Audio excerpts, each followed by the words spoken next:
Hello everyone and welcome to the CP Alert Fall 2021 Senior Design 2 Expo poster video.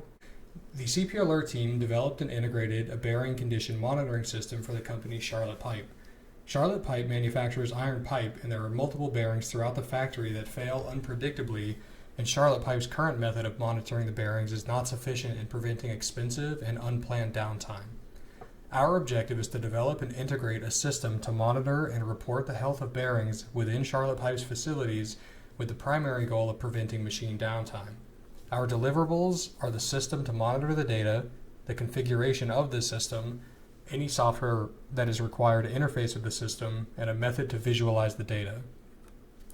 A large portion of this project was researching the components that we needed and making sure that we selected the correct ones that would best fit the application. We decided to collect the data using a transducer, which was a high output or high sensitivity transducer that would detect both temperature and vibrations, which would be connected to a transmitter. We purchased both the transmitter and the transducer and the wires for these devices from STI, and the transmitter is used to convert the signal to a 4 to 20 milliamp signal that we could read. All of this was connected to a programmable logic controller, or PLC, and we decided to go with an Allen Bradley PLC because of the preferences of Charlotte Pipe, and it would work well for this application. We purchased expansion modules to connect the transmitters to as well. The last thing we purchased was an enclosure that was weatherproofed and NEMA 4 rated so that everything would stay protected inside of it because there's a lot of loose sand in the facilities. The system implementation was done by first creating wiring diagrams and ensuring that everything was connected correctly, and then everything had to be mounted inside of the enclosure after that. Once everything was mounted in the enclosure and wired correctly, all of the cable routing had to be done and was done by Charlotte Pipe at the facility.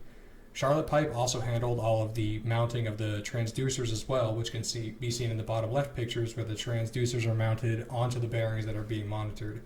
Next, we had to interface with the PLC, and we used the Connected Components Workbench software to do this. So here's an image of the data flow diagram for our project that represents where the data travels throughout the project. It shows that the data starts in the accelerometer, moves to the transmitter, into the PLC, and then into Charlotte Pipe's SQL server. The data is then sent to us directly from Charlotte Pipe so that we don't have to have any external connection to their network from outside of the company. And this is an image of our data visualization in Tableau, where you can see that the values in green represent normal bearing health, values in yellow represent worsening bearing condition, and the values in red indicate that the bearing is approaching failure. And these are just some of our references that we used. Thank you for watching.